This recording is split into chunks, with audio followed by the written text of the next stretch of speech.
ইচ্ছা ছিল বাবা নদিয়ার মাটিতে কীর্তন গাইবে, অনেকটাই আশা ছিল, অনেকটাই ইচ্ছা ছিল। আমার মা কীর্তনিয়া ছিল, মায়ের সঙ্গে কীর্তন গাইতাম। আমার মায়ের সঙ্গে তখন দোয়ারি করতাম। তো তখন থেকে একটা প্রতিজ্ঞা ছিল যে কোনোদিনকে পারবো না নদিয়ার মাটিতে একটু দাঁড়িয়ে কীর্তন গাইতে। তো যাই হোক, গুরুদেবের কৃপা, আপনাদের মতো ভক্ত চরণ ফুলা, আমার পিতা মাতার আশীর্বাদ দাঁড়িয়েছে আপনাদের মতো নদিয়ার মাটিতে, যে মাটিতে আমার প্রভু উদয় হয়েছে। আপনারা বড় ভাগ্যবতী, বড় ভাগ্যবান। আমি তো অনেক দূরের মানুষ গো, আপনারা নদিয়ার মাটির মানুষ, যে মাটিতে আজও প্রভুর পদধূলা আছে। আপনারা আশীর্বাদ করবেন। এইভাবে হরি কথা কৃষ্ণ কথা বলতে বলতে যেন একদিন আপনাদের পদধূলা ছেড়ে যেন এই হরিবাসর থেকে আমি ভব নদী পার হয়ে যেতে পারি।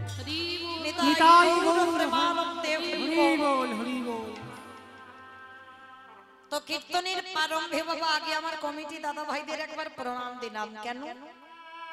কারণ যারা প্রতিটা দিন প্রতিটা সময় প্রত্যেকের দাঁড়িয়ে দাঁড়িয়ে গিয়ে ভিক্ষা করে আঁচল পেতেছে, ভালো করে ভেবে দেখবেন বাবা, তারা কিন্তু যারা যারা হরি নামের জন্য ভিখারি হয় তারা কিন্তু নিজেদের পেটে খাওয়ার জন্য কিন্তু যায় না, শুধু হরি কথা কৃষ্ণ কথা আমাদের মতো অধম কীর্তনিয়াদের আনবার জন্য। কেউ 5 টাকা দেয়, কেউ 10 টাকা দেয়, কেউ 2 টাকা দেয়, আবার কেউ মুখে দরজা বন্ধ করে কত মুখ নাড়াও দেয়, কত গালাগালিও শোনায়, তাই না? এই যখন ভিক্ষায় যাই দেখবেন কত কটু কথা বলে। আবার বাবা দেখবেন কোন কোন জায়গায় আমাকে বলে দিদি আমরা মাইক বাজিয়ে একটু যাই তো, বলে হরিনাম বন্ধ করো, ছেলে মেয়ে ঘরে ঘুমাচ্ছে। হরি বল। তো যাই হোক, সবার চরণে আমার একটা নিবেদন। মহাপ্রভু বললেন আছে বলে আমি প্রসাদ পাবো না, আমার শ্বেতপাথরের ঘর আছে, আমার চাকরির পেনশনের টাকা আছে, ভক্ত সেবা তৈরি করে প্রসাদী ভগবানকে দিল, ভগবান খেয়ে ফেলবে, অত সোজা নয়। লজ্জা ঘৃণা ভয় তিন থাকতে আমার গৌর গোবিন্দ নয়, আগে ভিখারি হয়ে লোকের দাঁড়ে দাঁড়ে গিয়ে আঁচলটা পাতো, আগে ভিখারি সাজো। চৈতন্য মহাপ্রভু যার কোনো কিছু অভাব ছিল না, যিনি সত্য যুগে বড় লোক ছিল, ত্রেতা যুগে বড় লোক ছিল, দাপরিতে বড় লোক ছিল, সেই ভগবান কলিকালের মাটিতে সে কাঙাল হয়ে জীর্ণ মলিন বস্ত্র পরিধান করে মস্তক মুন্ডন করে দিয়ে হাতে একটা বেলদণ্ড নিয়ে লোকের দাঁড়িয়ে দাঁড়িয়ে গিয়ে ভিক্ষা করে মাধুকুরি করে সন্ন্যাসী হয়ে চলে গেল। ভালো করে বিচার করে দেখেন, তার তো কোনো কিছু অভাব না। সে যদি মনে করত তাহলে কলিকালে ভগবান রাজ সিংহাসনে বসে থাকতে পারত না। তাহলে জগৎকে শিক্ষা দিল, রে জগৎ আমায় যারা ভালোবাসবি আগে দাঁড়িয়ে দাঁড়িয়ে ভিক্ষা করতে হবে। 5 বাড়ির দাঁড়িয়ে দাঁড়িয়ে গিয়ে সরু মোটা আতপ চাল এনে আমার জন্য রন্ধন করে যদি একজন ভক্ত যদি নয়নে জলে একেবারে বক্ষ জোগাল ভাষায় যদি একেবারে বলিতে পারে কৃষ্ণ তোমার কলমে বলে, আমার ভগবানে পৃথিবীর যে কোণে থাকুক না কেন সে যে ভক্তের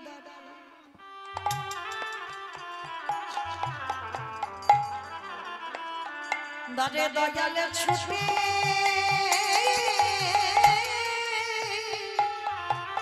ছুটে।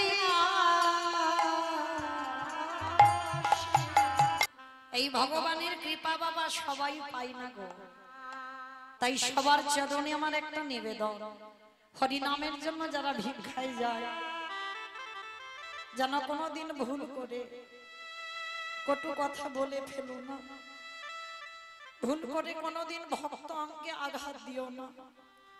আমার ভগবান বললেন যদি আমায় ভালো না বেশি আমার ভক্তরে কেউ একটু শ্রদ্ধা করে ভক্তি করে সারা জীবন আমি তার বাড়ির তার চরণের দাস হয়ে যাই। কিন্তু বাবা আমরা তো কৃপা পেতে পারি জানো, আমার মহাপ্রভুর গুরুদেব ছিল যার নাম ছিল ঈশ্বরপুরী। এই ঈশ্বরপুরী মহাপ্রভুর দীক্ষা গুরু, সন্ন্যাস গুরু ছিল কে? কেশব ভারতী। কেশব ভারতী ছিল সন্ন্যাস মন্ত্রে দীক্ষা দিয়েছিল। আর আজকের এই ঈশ্বরপুরীও দীক্ষা দিয়েছিল। দীক্ষা গুরু শিক্ষা গুরু দুইজনে ছিল। কিন্তু এই ঈশ্বরপুরীর আরো একজন শিষ্য ছিল যার নাম গোবিন্দ ঘোষ। আর এই ঈশ্বরপুরী ইনি আরেকজনকে দীক্ষা, ইনার আরো গুরুদেব ছিল যার নাম ছিল বাবা মাধবেন্দ্রপুরী। এই সেই মাধবেন্দ্রপুরী। যারা যাবেন পুরী ধাম, জগন্নাথ ধাম, নীলাচল, এখন পুরী ধামে বহু ভক্তরা যাচ্ছে বাবা, রথযাত্রা উপলক্ষে বহু ভক্তরা যাচ্ছে। আর এই পুরী ধামে যাওয়াকালীন অনেক ভক্ত দেখেছেন, আবার অনেক ভক্ত দেখেননি। রেমুনাই যার বাড়ি হচ্ছে, যেমন রেমুনার মাটিতে আমার গোপীনাথ, যে গোপীনাথ এই মাধবেন্দ্রপুরীর জন্য বাবা ক্ষীর চুরি করে রেখে দিয়েছিল। তাহলে এই মাধবেন্দ্রপুরী ছিল বাবা ঈশ্বরপুরীর গুরুদেব, আর ঈশ্বরপুরী ছিল মহাপ্রভুর গুরুদেব। তো মহাপ্রভুর আর একজন শিষ্য ভাই ছিল কে জানো? যার নাম গোবিন্দ ঘোষ। যে গোবিন্দ ঘোষ ওই অর্ধেক হরিতকির জন্য বাবা যাকে অগ্রদ্বীপের মাটিতে ফেলে রেখে মহাপ্রভু বৃন্দাবন গেল। আমরা বলি না টাকা পয়সা থাকলে সবাই দেখবার আছে, এটা ভুল কথা। তার প্রমাণ গোবিন্দ ঘোষ করে দিয়েছে। তো এই যে ঈশ্বরপুরীর শিষ্য ছিল বাবা গোবিন্দ ঘোষ, আর গোবিন্দ ঘোষ আর মহাপ্রভু এরা ছিল গুরু ভাই। কি মা হিসেবে তো সেটাই বলে গুরু ভাই। তো যেদিন বাবা ঈশ্বরপুরী বিছানা সজ্জা হলো, কারণ গোবিন্দ ঘোষ মহাপ্রভুর চরণ সেবা করতে পারতো, কিন্তু ঈশ্বরপুরী কি পারবে?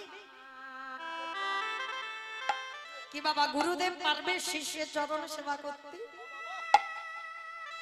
তো ঈশ্বরপুরী সর্বদাই কাঁদতো যে আমি এমন দুর্ভাগা যে, যখন জানতে পেরেছিল যে নিমাই ভগবান, যিনি সত্যের নারায়ণ, ত্রেতা রাম, দাপরের কৃষ্ণ, তিনি কলিযুগে হচ্ছে গৌরাঙ্গ। তো যেদিন ঈশ্বরপুরী জানতে পেরেছিল, সেদিন বাবা সেদিন থেকে নয়ন জলে শুধু বুক ভাসিয়ে কাঁদতো। কেন না? আমি একদিনের জন্য আমি নিমাইয়ের চরণ স্পর্শ করতে পারবো না, কারণ আমি তোর গুরুদেব। কারণ আমি গুরুদেবের হয়ে যদি ওকে প্রণাম করি, তাহলে আমার শিষ্যকে রৌরব নরক যন্ত্রণা পেতে হবে। কিন্তু বাবা দীক্ষা কালে যখন গুরুদেব আমাদের প্রত্যেকের বাম পাশে বসিয়েছিল, একটু স্মরণ করেন বাবা সেই দিনের কথা। আপনারা আমরা প্রত্যেকে যখন দীক্ষা গ্রহণ করেছিলাম গুরুদেবের বাম পাশে বসে, আর যখন দীক্ষা মন্ত্রে আমরা দীক্ষা নিলাম, আমাদের এই দেহটা ছিদ্র হয়ে গেল। গুরুদেব যদি কোনো কুকর্ম করে, সুকর্ম করে, সেটা শিষ্যের শরীরে আসে। আর শিষ্য যদি কোনো কুকর্ম করে, সেটাও গুরুদেবের শরীরে যায়, আদান প্রদান হয়ে যায়। গুরুদেবের ভজন শিষ্যের মধ্যে যায়, আর শিষ্যের ভজন গুরুদেবের মধ্যে যায়। তবে বাবা গুরু ধরতে হবে ঠিক ঠিক গুরু, যেমন তেমন গুরু ধরলে হবে না। যেমন গুরুদেব ছিল বাবা শ্রী শ্রী রামকৃষ্ণ পরমহংসদেব, তার একটা শিষ্য ছিল না বাবা, যার নাম হচ্ছে একেবারে মাতাল। কোনদিন গুরুদেবকে গুরুদেব বলে স্বীকার করতো না, কোনদিন মা ভবতারিণীকে প্রণাম করতো না, কোনদিন কৃষ্ণকে ভগবান বলে স্বীকার করতো না, যার নাম ছিল গিরিশ ঘোষ। মাইরা এই জায়গাটা একটু আস্বাদন করবেন, গুরু যদি ধরতে হয় এমন গুরুদেব ধরতে হবে। এই রামকৃষ্ণ দেব আর এই যে বাবা গিরিশ ঘোষ, এরা শিষ্য কেমন আর গুরুদেব কেমন? রামকৃষ্ণ ঠাকুর থাকতো বাবা দক্ষিণেশ্বর কালীবাড়ি, আর আমার এই গিরিশ ঘোষ থাকতো কলকাতা বাগবাজার। তাহলে কোথায় কলকাতা বাগবাজার আর কোথায় বাবা দক্ষিণেশ্বর? একটুখানি রাস্তা নয়। আর এই গিরিশ ঘোষের একটা মারণ ব্যাধি হয়েছিল, বলো তো কি ব্যাধি? ক্যান্সার। গিরিশ ঘোষের একটা মারণ ব্যাধি হলো, যার ওষুধ আজও নাই বাবা, যার নাম হলো ক্যান্সার। হয়েছিল কোথায়? গিরিশের গলায়। গিরিশের গলায় ক্যান্সার হয়েছিল, যেদিনে রোগগ্রস্ত বিছানা সজ্জা হয়ে গেল গিরিশ, মানে এত নেশা করতো, এত মাতা, কোনদিন বাবা গুরুদেবের দেওয়া মন্ত্র জপ কোনদিন করে, মানে গুরুদেব যদি ঘরে আসতো, যদি গিরিশের স্ত্রী যদি খেতে দিত, সামনে থেকে গুরুদেবের কাছ থেকে থালাটা কেড়ে নিত, মুখের সামনে গুরুদেবকে অপমান করে বের করে দিত। তবু বাবা শ্রী শ্রী রামকৃষ্ণ পরমহংসদেব মাথা পেতে নিত। আরে শালা, ওরা তো অবুঝ, ওরা কিছু বোঝে না, ওদের কিছু বলিস না, ওরা অবুঝ, ওরা কিছু বুঝতে পারে না কাকে কি করছে। তবে ওটা করে যদি ও সুখ পায়, ও সুখ পায়, কিন্তু যেদিন গিরিশ ঘোষ বিছানা সজ্জা হয়ে গেল, অসহ্য যন্ত্রণা গলায়, মানে ক্যান্সারের এত যন্ত্রণা, এত জ্বালা সহ্য হয়ে গেল, বিছানা সজ্জা হয়ে গিরিশ ঘোষ তার পরিবারকে ডেকে বলেছিল, গিন্নি আর মনে হয় আমি বেশিক্ষণ বাঁচবো না, বড় জ্বালা, বড় যন্ত্রণা। তবে জানো গিন্নি, জীবনে আমি গুরুদেবের দেওয়া মন্ত্র জীবনে জপ করি, জীবনে আমি মা ভবতারিণীকে বিশ্বাস করি। তুমি জানো গিন্নি, আজকের একবার শেষ বেলায় আমি একবার অন্তত আমি আমার গুরুদেবকে ডেকে দেখব। মৃত্যু সজ্জায় গিরিশ পাগলের মতো একবার শুধু বাগবাজারে নিজের বিছানায় শুয়ে একবার ডাক দিয়েছিল, গুরুদেব, গুরু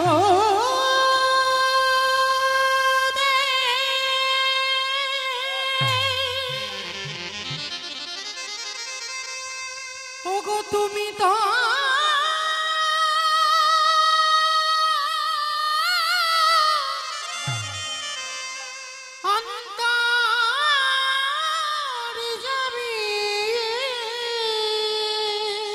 চমকে উঠল, কে আমায় কৃপা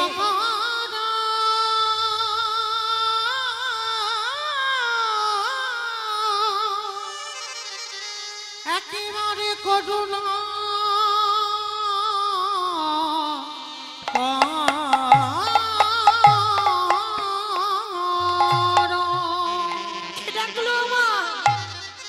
কোথায় বাগবাজারে বসে ডাকলো গুরুদেব বলে, আর দক্ষিণেশ্বর ভবতারিণীর চরণে বসে আছে রামকৃষ্ণ। শিষ্যের ডাকটা গুরুদেবের কানে এসে বাজলো, চমকে উঠেছে, কে ডাকলো আমায় গুরুদেব বলে, কে ডাকলো? কার এমন অমৃতের মতো ডাক? পাগলের মতো খালি পায়ে রামকৃষ্ণ দেব ওই দক্ষিণেশ্বর থেকে ছুটতে ছুটতে একবার শিষ্য ডেকেছে বলে একেবারে গুরুদেব গিয়ে দাঁড়িয়েছে গিরিশের দরজা। কি গো মায়েরা, এই পৃথিবীতে সাধারণ কোনো গুরু নয় যে গুরুদেবকে অপমান করে তাড়িয়ে দিয়েছে বলে জীবনে আর শিষ্যের ভিটে মারাবে না, এইরকম গুরুদেব না। কত অপমান করেছে, এমনকি গুরুদেবকে ধরে মেরেছে পর্যন্ত, কিন্তু মৃত্যু সজ্জা যেই না ডাক দিয়েছে গিরিশের দরজায় এসে, দরজার আড়াল থেকে ঘরের ভিতরে ঢোকে নিয়ে, যদি বাবা আমার শিষ্য উঠে মারে,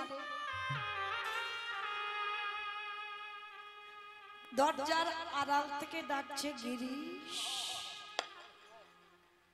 ও গিরিশ।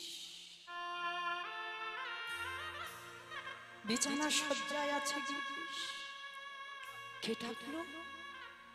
আমার গুরুদেবের কণ্ঠস্বর, যে কোনদিন গুরুদেব বলে স্বীকার করেনি, মরার আগে বলছে আমার গুরুদেবের কণ্ঠস্বর। কিন্তু গিরিশ ঘোষের ঘরের ভিতরে আসছে না ঠাকুর। কেন? যদি বাবা বিছানা থেকে নেমে গুরুদেবকে আবার পেটায়, ভয়ে পড়ে ঢুকছে। দরজার আড়াল থেকে বলছে, অগিরিশ আমায় ডাকলি বাবা? বিছানা সজ্জায় আর উঠবার ক্ষমতা নেই গিরিশ। করজোর করে বলেছিলেন, গুরুদেব আমার ডাক তুমি শুনতে পেয়েছো? আমার ডাক তোমার কানে গেছে গুরুদেব? আমি যে বড় অভাগ্য অভাজন, আমি কোনোদিন তোমার দেওয়া মন্ত্র জপ করিনি, আমি কোনোদিন তোমার দেওয়া নামের মালাও ধরিনি গুরুদেব। আমি যে বড় পাপী, আমায় ক্ষমা করে দাও। ওগো করুণা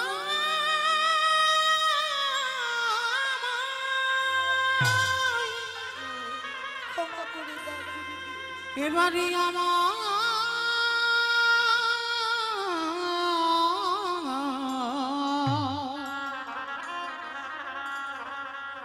এবারে আমায়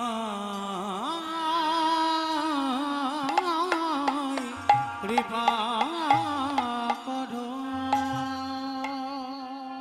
ঠাকুরকে যেই না বিছানা সজ্জা গিরিশ ডেকেছে, গিরিশের কাছে এসেছে।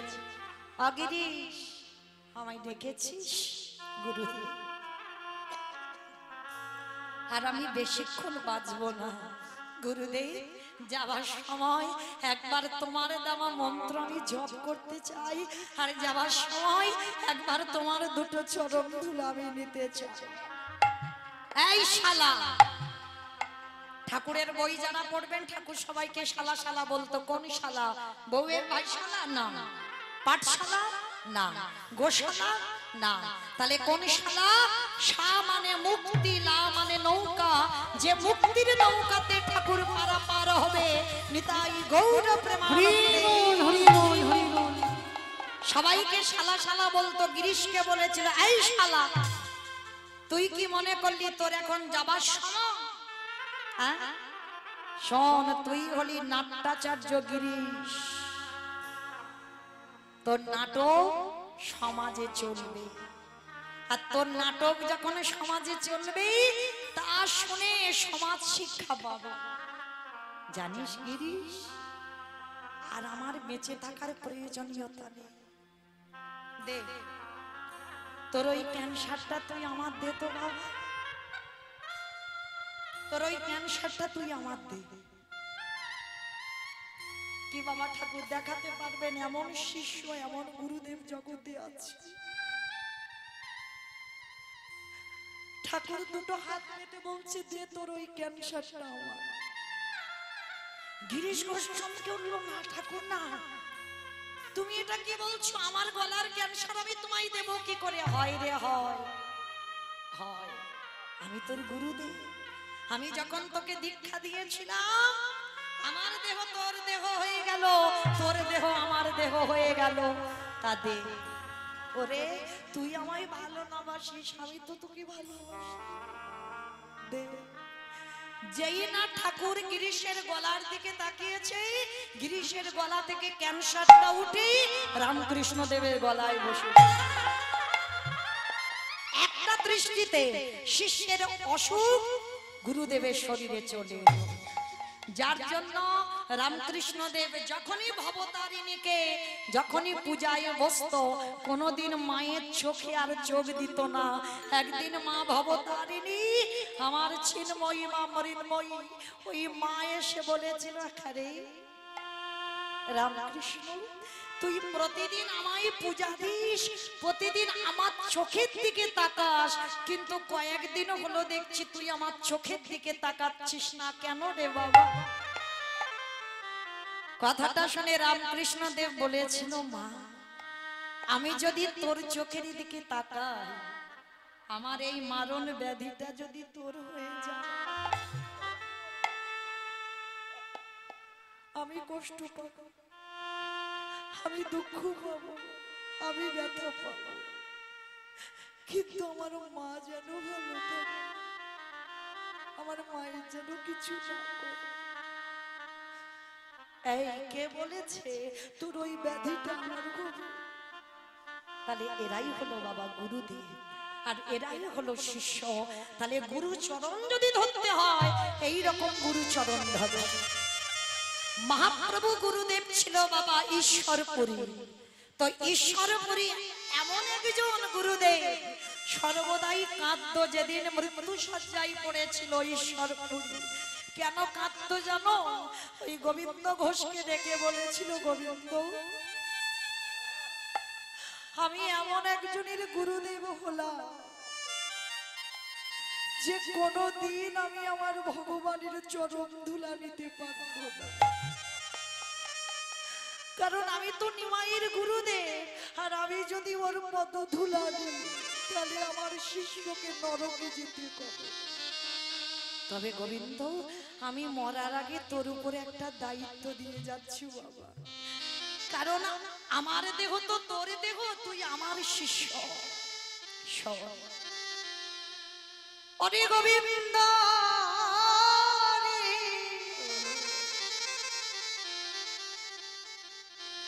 তোরে গুরুদেবে মরার আগে তোর কাছে জানাই যা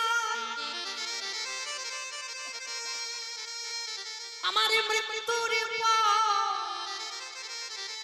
তুই যেন সদাই আমার নিমাইয়ের চরণে সেবা করবি। কেন এই কথাটা বললো মরার আগে ঈশ্বরপুরী গোবিন্দ ঘোষকে? কারণ ওই যে বললাম বাবা, দীক্ষাকালে গুরু শিষ্যের ভেদাভেদ থাকে না। তাহলে আমি মরে গেলে তোর মধ্যে থাকবো, আরে তুই যদি আমার নিমাইয়ের চরণে সেবা করিস, ওরে তোর মধ্যে দিয়ে আমার গৌরী সেবা হবে। যার জন্য গোবিন্দ ঘোষ সর্বদা আমার নিমাইয়ের চরণ সেবা করত, যার জন্য যখন বৃন্দাবন যাত্রা করেছিল আমার মহাপ্রভু, তখন কেউ আগেই আসেনি, গোবিন্দকে সঙ্গে নিয়েছিল। কিন্তু মায়েরা গোবিন্দ ঘোষের সেবাটা কেমন ছিল জানো? সেবা কাকে বলে, সেবা কি করে করতে হয় দেখো। একদিন আমার মহাপ্রভু ছলনা করলো। কিরকম ছলনা? গোবিন্দ দেখবো তুমি আমায় কতটা ভালোবাসো। তাইবার কি করেছে বাবা, মহাপ্রভু এমন ভাবে ঘুমিয়ে আছে, মানে একেবারে গম্ভীরা, যারা পুরী ধামে গেছেন, গম্ভীরা যেটা হচ্ছে বাবা রাধাকান্তের মঠ, ওইটা হচ্ছে মহাপ্রভুর জায়গা। 3.5 জন ভক্ত, 3.5 হাতের জায়গা। তো মহাপ্রভু ওই জায়গায় গম্ভীরাটা যারা গেছেন দেখেছেন, মহাপ্রভু যেখানে বসে ভজন করতে কতটুকু জায়গা, আর দরজাটা দেখেছেন বাবা, ওই দরজা একেবারে আড়াআড়ি করে মহাপ্রভু ঘুমাচ্ছে, মানে একেবারে দরজা বন্ধ, মানে দরজার ভিতরে কেউ যেতে পারবে না। এইবার বাবা ঘটনাটা কিরম ঘটেছে দেখো। গোবিন্দ ঘোষ মহাপ্রভু সেবার ব্যবস্থা করতো রোজ, মানে প্রভু কি খাবে কীর্তন সমাপ্ত করে আর তারপরে কি যে খাবে সেটা গোবিন্দ ঘোষ তৈরি করে দিত। তা মহাপ্রভু কি করেছে বাবা, এমন আড়াআড়ি ভাবে ঘুমিয়ে আছে যে গোবিন্দ ঘোষ ভিতর থেকে আর বাইরে বেরোতে পারছে না। তো একেবারে গম্ভীরার ভিতরে বসে আছে কিন্তু বাইরে বেরোতে পারছে না। আর মহাপ্রভু মনে মনে ভাবছে, গোবিন্দ আজকে দেখবো কি করে তুমি গৌর সেবা দিতে পারো, কারণ সময় নষ্ট হয়ে যাচ্ছে, আমি তো ঘুমাচ্ছি না, আমি ইচ্ছা করে আড়াআড়ি ভাবে তোমার রাস্তা অবরোধ করে আছি, দেখি তুমি আমাকে ডিঙিয়ে কি করে যাও। কি মায়েরা, ভগবানকে ডিঙিয়ে যাওয়া যায়? যাওয়া যায় না। তো গোবিন্দ ঘোষ কি করে যাবে? তো মনে মনে করছে, প্রভু এমন করে ঘুমাচ্ছ কিন্তু আমি তোমাকে ডাকতেও পাচ্ছি না, কারণ ডাকাটাও আমার অপরাধ হয়ে যাবে, কিন্তু সেবার সময় হয়ে যাচ্ছে, আর আমি যদি তোমাকে সেবা না দিই তাহলে আজকে সারা দিন রাতে তোমার কিছু সেবা হবে না, তাহলে কি করব? তো এইবার গোবিন্দ ঘোষ চালাকি করেছে বাবা। ভক্ত বড় না ভগবান বড়? হ্যাঁ, ভক্ত বড়। আজ পর্যন্ত ভগবান কোনোদিন বড় হয়নি আর জয়ীও হয়নি। এইবার যতই চালাকি করুক না কেন আমার ভগবান ভক্তের সঙ্গে চালাকি করে পারে। এইবার গোবিন্দ ঘোষ কি করেছে জানো? নিজের গলা থেকে উত্তরীয়টা খুলে নিয়ে আমার মহাপ্রভুর গায়ের উপরে পেতে দিয়েছে। মহাপ্রভু একেবারে ষষ্ঠাঙ্গে ঘুমিয়ে আছে, তো লম্বা মানুষ, একেবারে আড়াআড়ি ভাবে ঘুমিয়েছে, উত্তরীয়টা পেতে দিয়েছে গোবিন্দ ঘোষ প্রভুর গায়ে। আর প্রভুর গায়ে পেতে দিয়ে বাবা একেবারে ডিঙিয়েছে, মহাপ্রভুকে ডিঙিয়েছে। মহাপ্রভুকে ডিঙিয়ে এইবার মহাপ্রভুর সেবার ব্যবস্থা করি, এইবার বাবা সেবাটা দিয়েছে। কিন্তু মহাপ্রভু উঠছে না, এখনো আছে, কিন্তু গোবিন্দ ঘোষ আর বেরোতে পারছে না। কেন বেরোতে পারছে না? আগের বারে বাবা ডিঙিয়ে এলো, তাহলে ডিঙিয়ে গেলেই তো হয়, অত সোজা না। এই জায়গায় ভক্ত চিনতে হবে। তা ভগবান মনে মনে ভাবছে, ভগবান একবার দেখি তো গোবিন্দ কেন এতক্ষণ দেরি করছে। ও তো আমার সেবা দিল, কিন্তু বেরোচ্ছে না কেন? ও তো আমাকে ডিঙিয়ে আবার বের হবে, কিন্তু বেরোচ্ছে না কেন? এইবার ভগবান ইচ্ছা করে আলিশ ভেঙে উঠেছে, গোবিন্দ, ও গোবিন্দ, এ কি তুমি এখনো ভিতরে বসে আছো, তুমি বার হওনি? বলে, প্রভু বার হব কি করে? তুমি যে দরজা আটকে আড়াআড়ি ভাবে ঘুমিয়ে আছো, আমি কি করে বার হব? তোমাকে ডিঙিয়ে কি বার হতে পারি? বলে, বাবা বাবা, তাহলে ডিঙিয়ে বার হতে পারলে না, আর ডিঙিয়ে গেলে কি করে? বলে, হে দয়ামা, ওইটা তো আমার সুখের জন্য নয়, আমি ডিঙিয়ে তোমার সেবার ব্যবস্থা করেছি বটে, ওটা তো গৌর সুখের জন্য।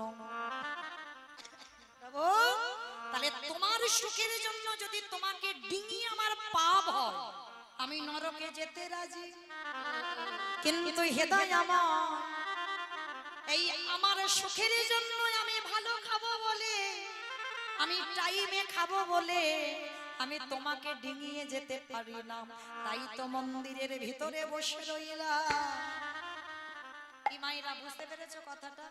প্রভু তোমার সেবা তো একটা টাইম, আমি জানি ওই টাইমটা যদি পার হয়ে যায় তুমি আর প্রসাদ পাবে না, তাই আমি চিন্তা করলাম আমার গায়ের উত্তরী তোমার গায়ের উপরে পেতে দিলাম, যদিও ধুলোবালি পরে আমার উত্তরীয়র উপরে পড়বে, আর তাতে যদি নরকে যেতে হয় যাব, কিন্তু তোমার টাইমে তো প্রসাদ পাওয়া হবে। কিন্তু ওই যে ভিতরে গেলাম, আমার খাওয়া একদিন না হয় হোক, কিন্তু তোমাকে ডিঙিয়ে আসতে পারবো না। ওগো কেন জানো গৌর করি, আমার নিজের সুখের জন্য আমি তোমাকে ডিঙাতে পারি না। মহাপ্রভু গোবিন্দ ঘোষকে ধরে বললেন, গোবিন্দ, এমন করে আমার সেবা কেউ কোনোদিন করে না।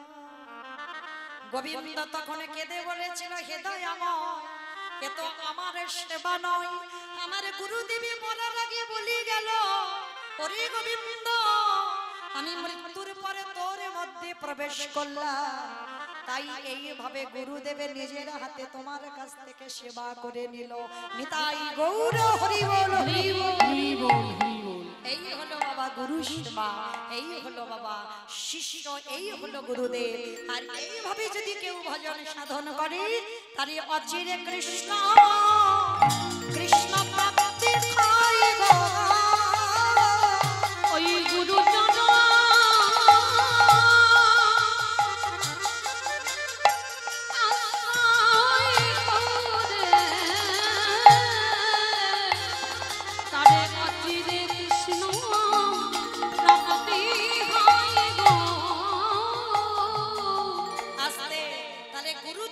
সেবা করতে হবে, গুরু চরণ ভজতে হবে বাবা। তবে মায়েরা আর একটা কথা বলে, কারণ পিতা মাতাকে বাদ দিয়ে নয়,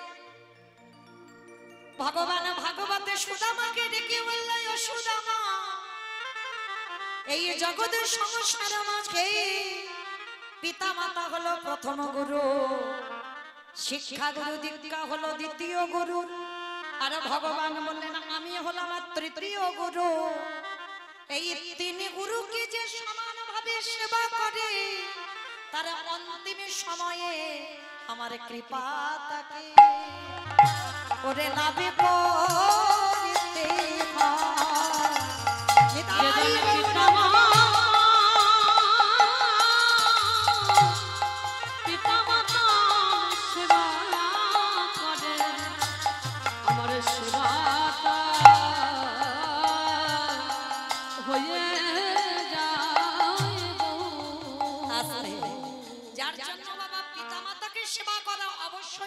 মনুষ্য জীবনে কর্তব্য। এই যে বাবা মাধবেন্দ্র পুরী ছিলেন, তিনি কিন্তু বাংলাদেশ বাসী ছিল, বাংলাদেশের মানুষ। আর বাংলাদেশের মানুষ হয়েও পিতামাতার আদেশে সংসার করেছিল। আর পিতামাতার আদেশে সংসার করে সেই মাধবেন্দ্রপুরী আমার বাংলার মাটিতে এসেছিল। একটা কথা মনে রাখবেন বাবা, এই বাংলার মাটিতে আমার মাধবেন্দ্রপুরী গোসাই যদি না আসতো, আমরা ভক্তির বীজ আমরা কেউ পেতাম না।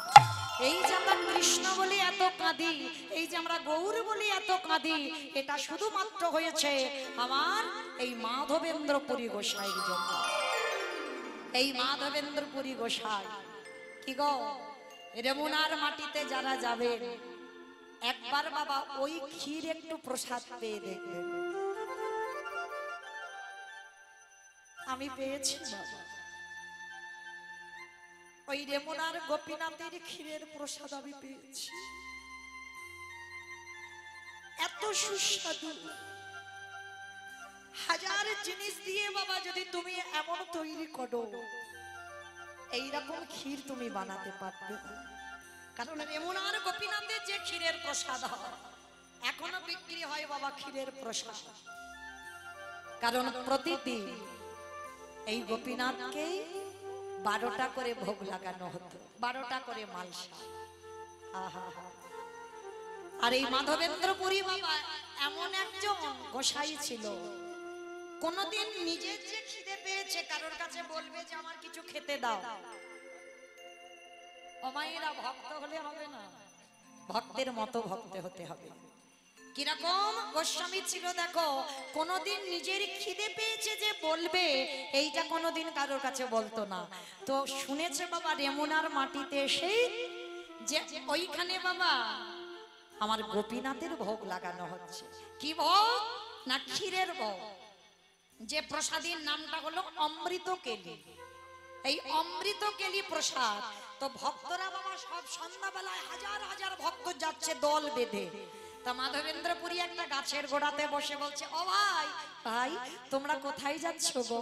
বলে সে কি তুমি জানো না আমাদের গোপীনাথের ক্ষীরের ভোগ লাগানো হয়, আমরা সবাই প্রসাদ পেতে যাচ্ছি। মাধবেন্দ্রপুরী মনে মনে করছে, আহারে যদি একবার জানতাম কি করে ক্ষীরটা বানাতে হয়, একবার যদি জানতাম। একবার কিন্তু বলছে না বাবা যদি একবার প্রসাদটা পেতাম, একবারও বলছে না, শুধু বলছে যদি কি করে অমৃত কেলি বানাতে হয় একবার জানতাম, তাহলে আমার বৃন্দাবনে আমার গিরি গোবর্ধনকে একটু করে দিতাম। কি গো মাইরা, আস্তে কথা নয় গো, কথা নয়, একটু শান্ত হও। সবাই জগতে যখন নতুন ফসল ওঠে বা নতুন কোনো ফল ওঠে, ভগবানকে দিয়ে খাও তো, তবু আপনারা দেন। আপনারা নদিয়ার মানুষ তো অনেক জানেন, আমরা অনেক অভাগ্য অভাজন, আমরা পতিত হয়ে পড়ে রইলাম।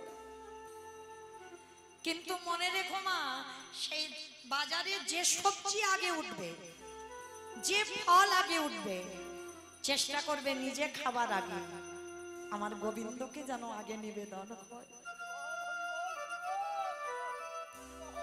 মাধবেন্দ্রপুরী ছিল এমন একজন ভক্ত, মনে মনে ভাবলো যদি একবার জানতাম কি করে বানায়, তাহলে আমার গিরি গোবর্ধনকে একটু করে দিতাম। তো সবাই বাবা ভোগ লাগাচ্ছে, সবাই যখন প্রসাদ পাচ্ছে, মাধবেন্দ্রপুরী নিরজনে বসে আছে। আর নিরজনে বসে বসেই নয়নে জলে বুক ভাসিয়ে কাঁদছে।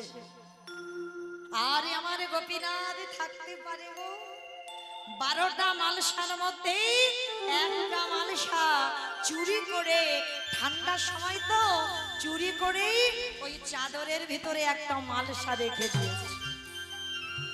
আর পূজারীর অত খেয়াল নেই বাবা, গুনে গুনে মালসা বিলি করেনি, 11টা মালসা বিলি করে দিয়েছে। আর যখনই 11টা মালসা বিলি করে দিয়ে সবাই তো প্রসাদ পেয়ে চলে গেছে, গোপীনাথ শয়নে গেছে, এইবার পূজারী বাড়িতে গেছে। আরে কি গোপীনাথ থাকিতে পারে মন্দিরে ওই পাথর রূপে ত্যাগ করে,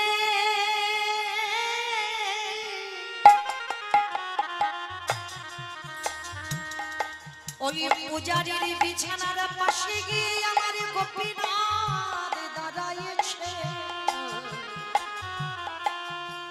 ডাক দিল পূজারী,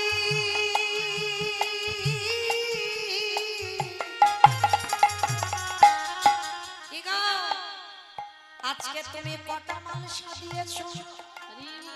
বলে কেন প্রভু, রোজ 12টা মালসা দিয়ে আজও দিয়েছি 12টা মালসা না। ভালো করে গিয়ে দেখো, আজকে তুমি 11টা মালসা বিতরণ করেছো।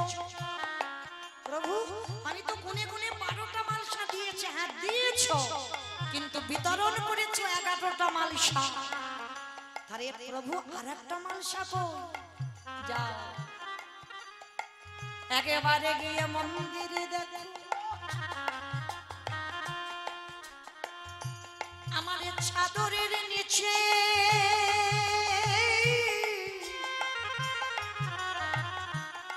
একটা ক্ষীরের ভাণ্ড আমি চুরি করে রেখেছি। একটা ক্ষীরের ভাণ্ড কার জন্য? বলে শোনো, সবাই তো হাত পেতে প্রসাদ নিল, কিন্তু আমার আগে কাঙালে ভক্ত সবার পিছনে বসে বসে কাঁদে। সে কোনোদিন নিজের খাবারের জন্য কিছু চাই না। যাও এই ক্ষীরের ভাণ্ড তুমি আমার সেই মাধবেন্দ্রপুরীকে খাইয়েছো। পূজারী চমকে উঠলো যে কত বড় ভক্ত, যার জন্য আমার মন্দিরের গোপীনাথ ক্ষীর চুরি করে রেখে দিয়েছে। পাগলের মতো ছুটতে ছুটতে পূজারী রাত্রিবেলা বেরিয়ে পড়লো, মন্দিরে প্রবেশ করে দেখলো আমার গোপীনাথের চাদরের ভিতরে একটা ক্ষীরের ভাণ্ড। ছুটে গিয়ে ভাণ্ডটা তুলে নিল, ছুটতে ছুটতে খুঁজে খুঁজে বেড়াচ্ছে, কোথায় আছো মাধবেন্দ্রপুরী, একেবারে দেখা দাও, যার লাগে আমার গোপীনাথ ক্ষীর খইল চুরি। চারিদিকে খুঁজতেই ব্যস্ত, হঠাৎ দেখে না একটা গাছের তলায় মাধবেন্দ্রপুরী শয়নে আছে।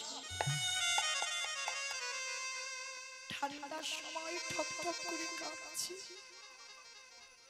কে কে ডাকছে আমার মাধবেন্দ্র মাধবেন্দ্র বলে? যেই না বসেছে পূজারী এসে মাধবেন্দ্রপুরীর কাছে ওই ভাণ্ডটা দিয়েছি। এই নাও আমার গোপীনাথ তোমার জন্য এই ভাণ্ডটা চুরি করেছে। না না, আমার জন্য আমার গোপীনাথ চুরি করতে পারে না, তাতে সমাজ সবাই আমাকে নিয়ে মাতামাতি করবে। আমি চাই না, যশ খ্যাতি মান শুকুরের বিষ্ঠার সমান। একটা কথা মনে রাখবে বাবা, যারা প্রকৃত ভক্ত হয়েছ, যারা ভজনে একটু একটু করে এগিয়ে যাচ্ছ, তারা কোনোদিন যশ চায় না, তারা কোনোদিন প্রতিষ্ঠা চায় না, তারা কোনোদিন বলে না যে সমাজে আমায় অনেক যশ প্রতিষ্ঠা হোক, সবাই আমার নাম ডাক করুক। এটা ভক্তের কোনোদিন চাহিদা নয়, কারণ যশ খ্যাতিমান শুকুরের বিষ্ঠার সমান। মাধবেন্দ্রপুরী ওই ক্ষীরের ভাণ্ডটা নিয়ে বলল, গোপীনাথ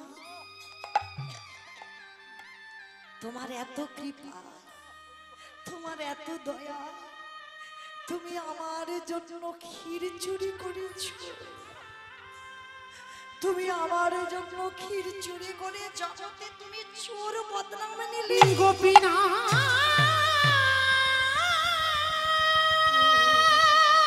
নিতাই গৌর প্রেমানন্দে হরি হরি। ও গো কৃপা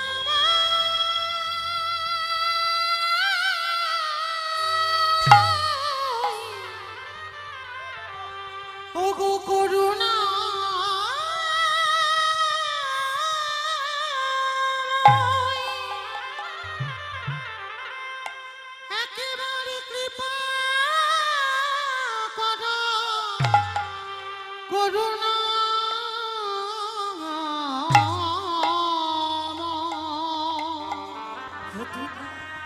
গোপীনা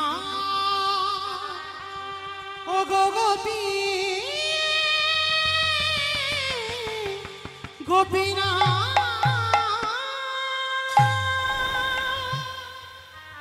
আমি কবে এই বিষয় বৈভব ত্যাগ করে আমি তোমার চরণ পাবো দয়া, আমি কবে যাব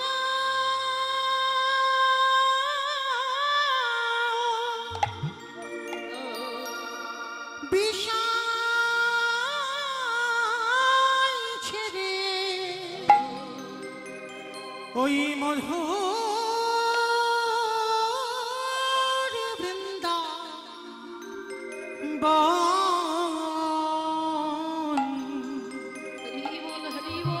ওরে কৃষ্ণ নামে কাঁদবে কামে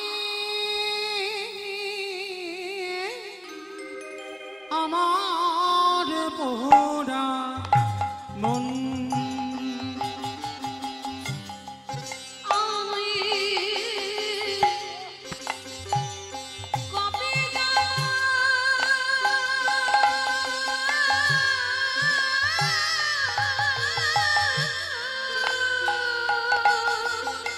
আর ভালো লাগে না প্রভু সংসার,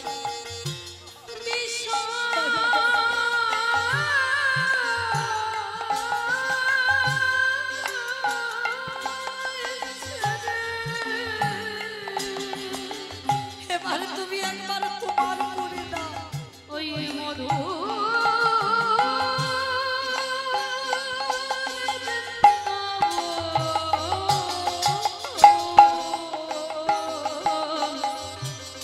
কৃষ্ণ নামে কাঁদবে কবি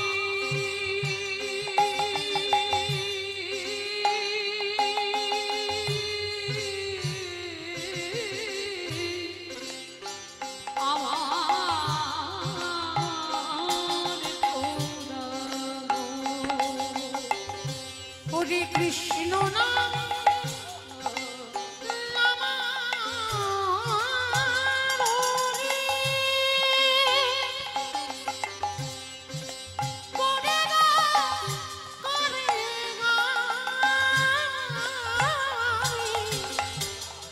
ওরে কবে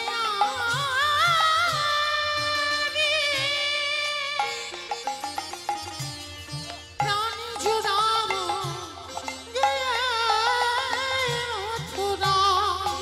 ওই কৃষ্ণ নামে একবার তুমি আমার কাছে করে দাও।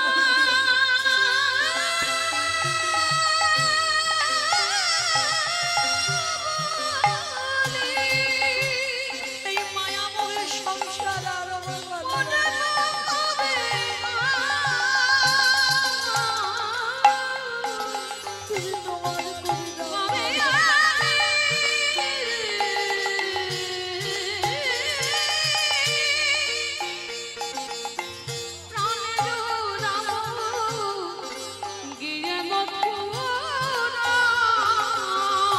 ওরে কৃষ্ণ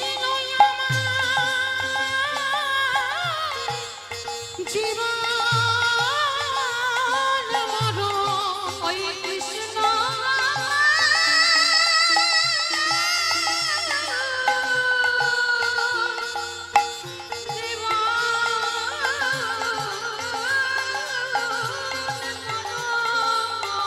কবে পাবো দর্শন?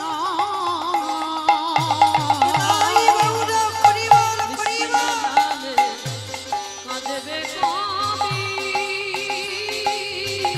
আমার খোদা ওরে মা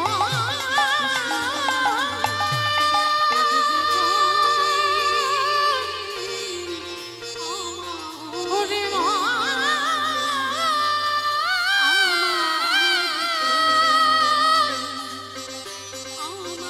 ওরে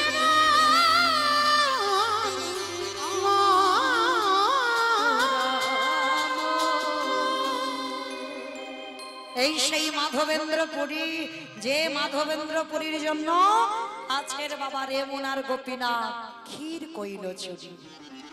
আজ জগৎ সংসারে এমনই একজন ভক্ত বাবা, যার জন্য গোবিন্দ ঘোষ আমার সেই জগৎ সংসারে প্রচার করে দিল, কারোর প্রয়োজন নেই। শেষের দিনে আমার গোপীনাথ পুত্র হয়ে দাঁড়ায়। তাই সেই চৈতন্য মহাপ্রভু নবদ্বীপের মাটিতে সে আজকে কি করেছে জানো? ওগো খেলয়ে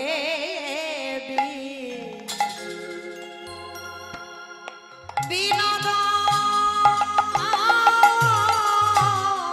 খেলা।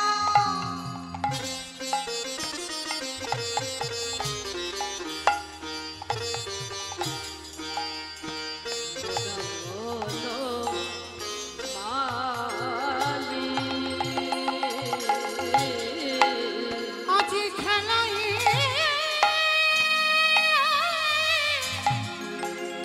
বিনোদ খেলা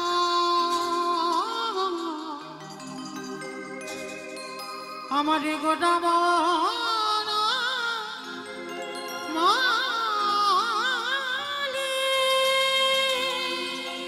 অগকুলিন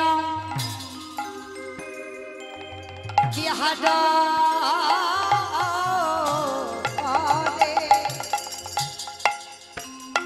কুলি নবী বিহাদ করে আমারে ভকত মঙ্গলে কুলি নবী দেহর করে যত ভক্ত মণ্ডলী ভগবতী। আজকে চৈতন্য মহাপ্রভু ভক্তদের সঙ্গে নিয়ে বাবা আজকে সুরধ্বনি গঙ্গার তীরে হরি নামের খেলা খেলছে। দেখবেন বাবা, শুধু ভগবান খেলছে না, এই জগতে অনেক অনেক বয়স্ক মানুষরা, বাবারা, দাদা ভাইরা এখনো তাস খেলে। কি গো, খেলে না? সন্ধে হলে দেখবে বাবা তাদের আর ঘরে মন টেকে না, কখন একটু বাজারে যাব, আর বাজারে গিয়ে কখন একটু তাস খেলতে বসবো। এটা কলির মানুষের দোষ নয়, এটা তোমার ভগবান খেলে গেছে। তবে ভগবান তাস খেলেনি। হরি বল। ভগবান দেখেন বাবা সত্যযুগে খেলা করলো চার নারায়ণ হয়ে, চার নারায়ণ হয়ে খেলা করেছিল। বাসুদেব নারায়ণ, শঙ্কর্ষণ নারায়ণ, প্রদ্যুষ্ণ নারায়ণ, অনিরুদ্ধ নারায়ণ। এই চার নারায়ণ হয়ে সত্যযুগে ভগবান খেলা করেছিল। ভগবান মনে মনে ভাবলো এই চার নারায়ণ হয়ে খেলে সে সুখ হচ্ছে না। পরের জন্মে চার ভাই হলো, রাম, লক্ষ্মণ, ভরত, শত্রুঘ্ন। সেই চার নারায়ণ চার ভাই হয়ে এলো, চার ভাই ভাই খেলছে, খেলায় সুখ হচ্ছে না। ভাই ভাই খেলে আনন্দ হয়? কি গো মাইরা, আপনারা বিচার করে বলেন, ভাই ভাই খেলে সুখ হয়? মানে এক মার পেটের ভাই যদি একসঙ্গে খেলা হয় ভালো লাগে? দূর, ভালো লাগছে না। এইবার ভগবান বলে একটু খেলোয়াড়ের সংখ্যা বাড়িয়ে দিতে হবে। পরের জন্মে 12 জন প্রধান, 12 জন উপপ্রধান, মানে 24 জন বন্ধু নিয়ে ভগবান কৃষ্ণ হয়ে খেলা করলো। তাহলে সত্য যুগে চার নারায়ণ, ত্রেতা যুগে চার ভাই, দ্বাপর যুগে 24 জন বন্ধু নিয়ে খেললো, তবু সুখ হচ্ছে না। ভগবান যমুনার ঘাটে মাথায় হাত দিয়ে বসে আছে। একজন ভক্ত ছুটে এসেছে, নাম হলো তার শ্রীমদ ভাগবত। ভাগবত ছুটে এসে বলছে, প্রভু একে তুমি মাথায় হাত দিয়ে ওই রকম যমুনার পাড়ে বসে আছো কেন? বলে জানো ভাগবত, সুখ পাচ্ছি না। বলে কেন সুখ পাচ্ছ না? বলে দেখো, সত্য যুগে খেললাম, ত্রেতা যুগে খেললাম, দ্বাপর যুগে খেললাম, কিন্তু সুখ হচ্ছে না কোনো খেলা।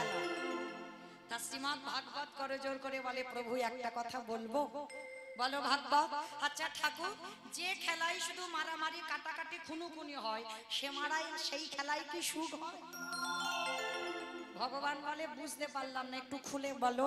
আচ্ছা ঠাকুর, তুমি 6 দিনের ছেলে পুতনাকে মারলে,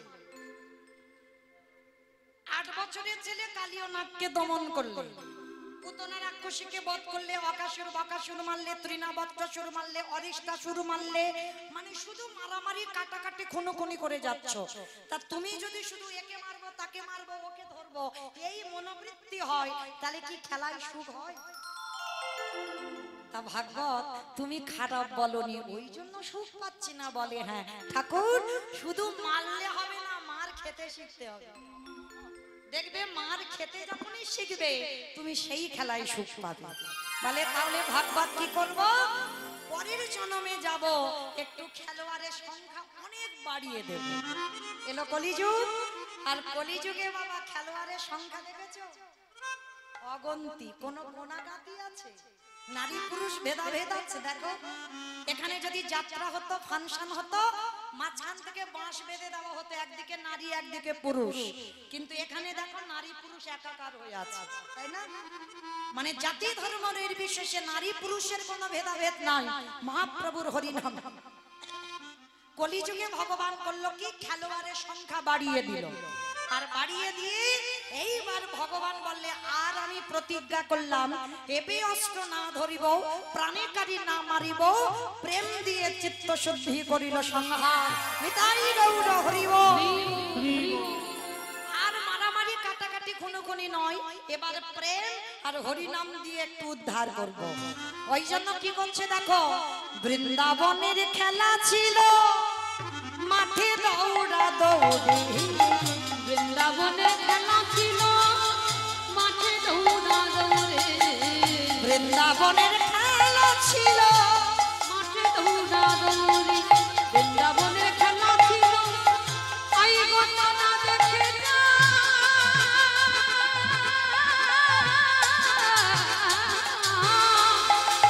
নিতাই গৌর হরিব হরিব হরিব। আমার গৌরের কিভাবে রে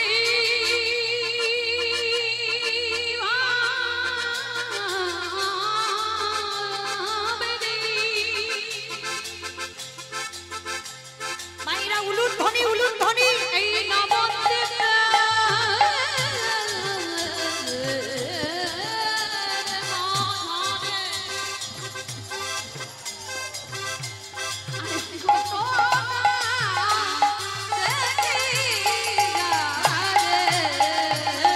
নবদ্বীপে খেলা ছিল মাঠে দৌড়া দৌড়ি, বৃন্দাবনের খেলা ছিল মাঠে দৌড়া ওই দৌড়ি। বৃন্দাবনী খেলা ছিল মাঠে দৌড়া দৌড়ি। বৃন্দাবনে বাবা গরু বাছুর নিয়ে head head head head head head. কি মা বৃন্দাবনে এটা খেলা? তো কলিযুগে এটা খেলা হচ্ছে না। কলিযুগে খেলা হলো ভুলায় গড়া ওই গড়ি। কলিযুগের খেলা হলো ভুলায় গড়া গড়ি, কলিযুগে খেলা হলো ভোলার গণগণ। বৃন্দাবনের খেলা ছিল গোধন চারণ। বৃন্দাবনের খেলা ছিল গোধন চড়া, বৃন্দাবনের খেলা ছিল গোধন চারণ। বৃন্দাবনের খেলা ছিল গোধন চড়া। ধাবলি শ্যামলি কালী কমলি মঙ্গলি এগুলো নিয়ে খেলা করতো ভগবান কৃষ্ণ।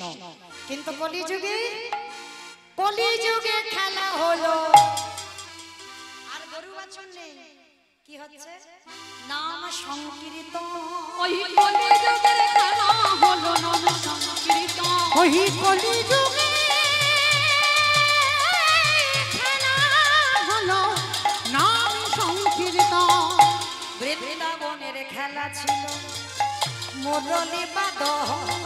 ওই বৃন্দাবনের খেলা ছিল মুরলি বাদন, বৃন্দাবনে খেলা ছিল মুরলি বাদন।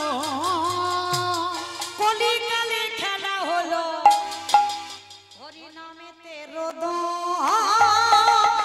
ওই কলিকালের খেলা হলো নামেতে রোদন, ওই কলিকালে খেলা হলো হরিনামেতে রোদন। আসতে কিন্তু জগতে বাবা প্রত্যেক খেলায় হার জিত আছে। এক পক্ষ হারবে এক পক্ষ জিতবে। যেমন মহাভারতে 17.5 দিন যুদ্ধ হলো, কি গো? কুরুপক্ষ পাণ্ডব পক্ষ, এদের হার জিত তো ছিল। কিন্তু আজকের এই কলিযুগে যারা হরি নামে যোগ দিয়েছে ওগো কেউ হারে না সবাই যেতে যারা হরি নামে নিতাই গৌর হরিব খেলা খেলে এরা কেউ হরে না সবাই যেতে এই হরি নামে যারা যোগ দেয় কেউ হারে না সবাই যেতে এই হরি নামে খেলা খেলে কেউ হারে না সবাই যেতে তারা শুধু যেতে নয় আরো কি করে জানো ওগো পিতা ধরে পুত্রের পায়ে এই হরি নামে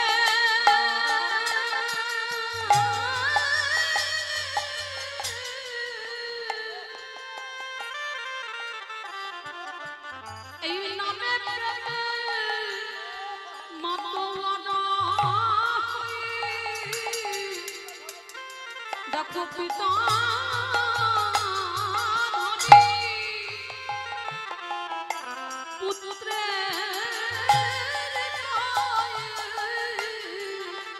শুধু পিতা পুত্রের পায়ে ধরে না আবার পুত্র ধরে পিতার পায়ে এই হরি নামে নিতাই গৌর হরিব হরিব আনন্দেতে পুত্র ধরে পিতার পায়ে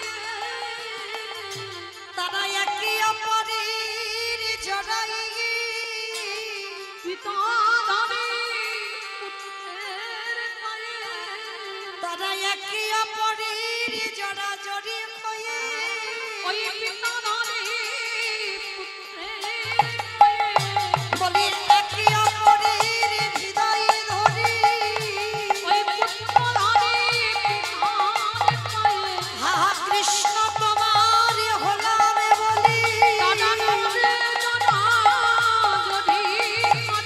বলি কৃষ্ণ দেখা দাও বলে নিতাই গৌর কৃষ্ণ দেখা দাও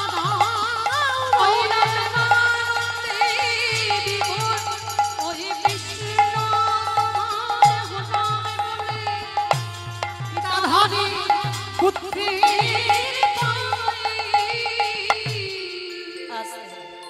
তাহলে বাবা আজকের সেই হরি নামের খেলা খেলতে খেলতে হঠাৎ পূর্ব আকাশের সূর্য উঠেছিল মাথার উপরে এলো দুপুর বেলা এইবার কোথায় গেছে গো পশ্চিম আকাশে ডুবে গেছে তাই না একটি জীবনের দিকে তাকিয়ে দেখেন বাবা আমাদেরও সূর্য উঠেছিল ওঠেনি সকালবেলা বাল্যকাল তখন যখন সূর্য সকালে ওঠে তখন শান্ত ভাব দেখবেন রোদ যখন গায়ে পড়ে অত কষ্ট হয় না এটা সকালবেলা আর যখন দুপুরবেলা সূর্য গায়ে পড়ে কি গো এত তেজ জ্বালা জ্বালা করে ওঠে গা দেহতত্ত্বের দিকে তাকিয়ে দেখে ওই দুপুরবেলা হলো আমাদের যৌবনকাল রক্ত গরম আর এত গরম হয়ে গেল সবাই সংসারের মায়াতে ডুব দিলাম কামিনী কাঞ্চনে আসক্ত হয়ে ডুব দিলাম কিন্তু মা সকাল হয়েছিল দুপুর হলো বিকাল তো হবে আমাদের চুলগুলো একটা দুটো করে পাক ধরছে কি গো মাসে একবার করে কালার করলে হবে আর যত বিকাল গড়াবে সে সপ্তাহে কালার করলেও ঢাকা দেওয়া যাবে না তাই না যাবে কি কারণ চিঠি তো পাঠিয়ে দিয়েছে ভগবান দন্ত পড়ে যাচ্ছে চামড়াগুলো একটু একটু করে আলগা হচ্ছে ভগবান বলে সকালে হয়েছিল দুপুর সেরে ফেলেছিস এবার বিকাল বেলা চল দিবায় শানো হলো গৃহেতে চলিলা গৃহেতে চলিলা গৃহেতে চলিলা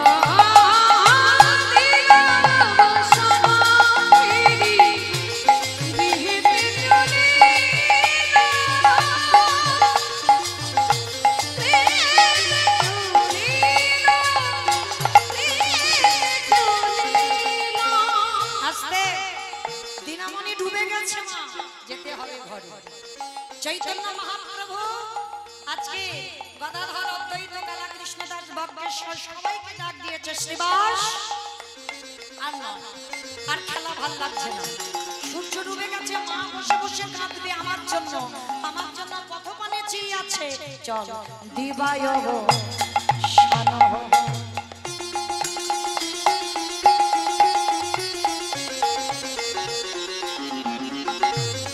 গৃহেতে চলিলা ভগবান জানে যে ঘরে যেতে হবে কি বাবা ভগবান যেটা জানে সেটা আমরা জানি না আচ্ছা মাইরা তোমরা সবাই থাকবে না বাড়ি যাবে থাকবে বাড়ি যাবে সবাই যাবে যা যা আবার কেউ কেউ বলছে না যাবো না থাকবো কিন্তু যত মাথা নেড়ে বলো না কেন থাকবো তুমি বললে তো হবে না ভগবানকে পর্যন্ত বাবা যেতে হয়েছে জরা ব্যাধির তীরে শ্রীরামচন্দ্রকে সরযূ নদীর জলে প্রাণ ত্যাগ করতে হয়েছে মহাপ্রভুকে ওই জগন্নাথ দেবের সঙ্গে বিলীন হতে হয়েছে তাহলে ভগবানকে যেতে হলো আর আপনার আমরা তো তুচ্ছ তাই আজকে চৈতন্য মহাপ্রভু বলছে আজ দেরি নয় সূর্য ডুবে গেল দিবায় শানহ গৃহেতে চলিলা গৃহেতে চলিলা গৃহেতে চলিলা